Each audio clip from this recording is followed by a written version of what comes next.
Today I'll show you how to take a lacrosse ball, a drill, could be $1 worth of 100-pound paracord, a little secret inside here, and make yourself a cradle trainer that some people would pay $20 or more for, which is crazy when you can make it for $7 or less. Interested? Here we go. I've been thinking about this build for quite a while. Here's a preliminary design that I kind of played with using a zip fastener, cable tie, and that works, but I'm going to go a little simpler. I'm going to use some number 6 flat washers and 100-pound paracord, and I want to have something that's going to be able to pass through the ball, pull it through, and then I want to be able to seat it by doing a slightly bigger hole, probably down to about here, so I can pull that knot in, and that will keep the cord from coming through. This weighs about 6 ounces maybe, so a 100-pound paracord would work great, especially if I'm involving a bungee. The length of the paracord with knots, I'm thinking probably about 18-20 inches is my guess. I'm thinking the hole really doesn't want to be much bigger than the cord. In fact, there could be a little friction there and that would be fine. So I'm looking at a 1/8 inch drill. Now the problem is this drill isn't long enough to go all the way through. So I'm gonna have to somehow figure that out. The cost of this build is fairly minimal. You have a 100-pound paracord, $1, a lacrosse ball, and they run anywhere from $3 to $4. They are really solid, so we'll see how we can drill through it. A little more thought on this, and I realized that a 5/32 inch drill bit is another 1/2 inch longer than the 1/8. I think I'm gonna go with the 5/32 inch because I might be able to get it all the way through. Here's the setup. I have a couple pieces of sacrifice wood. It's a little wobbly, so I'm gonna probably tie that off on either side. I'm gonna use a hand drill because not everybody has a drill press, and I want to show folks how to do things as simply and cheaply as possible. I've put 2 clamps down here on either side to keep the ball from moving around. So here we go. We'll see how it goes.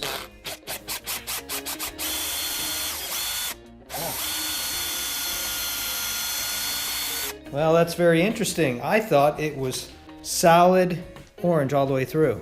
Drill's really easy, by the way. Who would have known that lacrosse balls aren't solid orange all the way through? Okay, extended the drill a little bit more.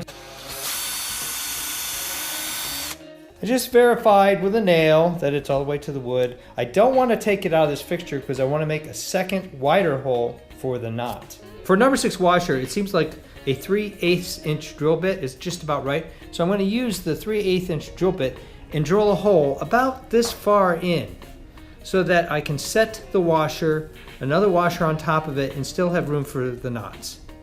So about right here is what I'm thinking. I'll tape that off and make a flag. Flag's in place. It's about 2 centimeters in length here. So I'll see how this goes.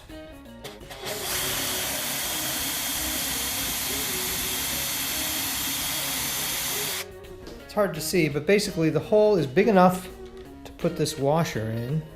Push it down in there, and then I'll have another washer that goes in like this. So I'm going to put the washer in now just to see how far down it goes and see what we got. And to seat the washer, I'm just going to use a Phillips head screwdriver. Yeah, it goes right down in there, and it's about that far in. So that seats there, and then that way that will keep another washer, which I'm going to tie the line to, and then I'll slide that in there like this. And so that way it will totally prevent the paracord from coming through the ball. By the way, I'm just checking out here, and we're talking about 5 millimeters of orange ball on the outside before you get into this other material. Let's take the ball out. Here you can see the shininess of the washer set in the ball. The hole on the other side. I'm going to clean this ball off, take it down to the workshop, and finish the build. The hardest part of the build is over. You can see the nail, and there's the washer. So it's not a completely straight hole. So you can pull this out. Yeah, look at that. It comes out pretty easy. Just going to use this little, I don't know if you can see it, it's hard to tell, I'll show you, but that orange only goes down for about 1/4 inch, and then the rest of the ball is just a mix of something, I don't know. The whole design that I'm working for here is I want a ball that can work for a whole bunch of different options. A cradle option with a cord that comes out to about here, a short length bungee option and then a long length bungee option that may involve my tennis rebounder, because I already have that. I'm going to kind of get a sense of what I need here. Put the hole there, something that's going to be able to go through, yet knot it off. So I'm going to measure this out now. I'm going to shoot for 20 inches of 100-pound paracord. I'm going to start with that. And then if I need less, I'll tell you what the end result is. And anytime you're working with paracord, you certainly want to melt down the ends, and it can be really hot and sticky, so be careful and finish the end that you cut, because if you leave them stranded, it's just going to fray over time. So to this, you are going to take another washer and put it on the inside. Then you're going to tie a knot. Now, which knot to tie? Let's do overhand. You want something that's big enough that's going to fit in that hole.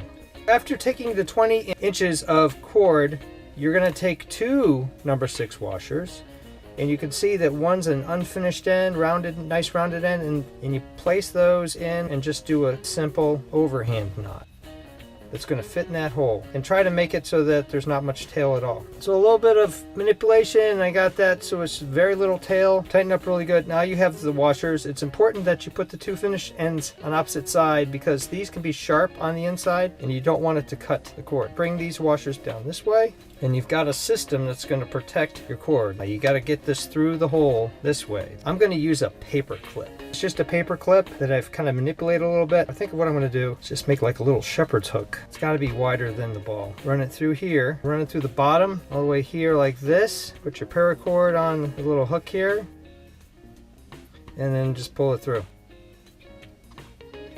There it goes. And then just seat that. You can see it's all the way down in there, and now you've got a really tough and rugged lacrosse ball that now you can attach all sorts of different things. If you were really concerned about it, you probably could put in some shoe goo or something like that. We'll see how that works out, but right now I'm going to experiment with the length of this. You want something that's going to be able to go around the ball and then tie off to another piece of cord, because this is just too short. The next thing I'm going to do is take some more paracord and make my first of many options here. So once you've done the knot and seated it and it's all there ready to go, you've got a little over 7 inches going on right here, and that works out to almost 3/4 around. I'm going to take another 20 inches, 24 inches of paracord and make the extension for the cradle trainer. This one I want to do 2 things. I could again do a simple overhand knot, and then here's where the magic goes. You're going to run this one through here, through there like that, and boom. Now I want this thing to be about 3 revolutions around. 1, 2, 3. Now you don't want a lot of tail. You want to be kind of efficient with this knot. So I'm going to re-tie it so I can get a little bit more length out of it. Otherwise, if you really don't care, you could probably just make it, instead of 24 inches, 26 inches, and then you don't have to worry about it. But I want just a little overhand knot here so that I can just pass through the other piece, because that has a lot more flexibility. That's all you need right there. So you got a nice little loop overhand knot there. Do the same thing on this side. These things are going for $20 a piece. You're talking maybe $3 for the paracord, $1 for the washers, and then $4 for the ball. So $7 instead of $20. And so you have the overhand knots, and that turns out to be about 18 inches. So each one of these knots takes 3 inches. Now you take your lacrosse stick, run this through, and this is complete what we call bomber and climbing, which means it's almost indestructible. Just enough to pass that through. So you got this here, and then you use the magic of the length, push that through, and then just do, and there you go. Now you've got a length, you're right around 2 feet, and you've got a cradle trainer.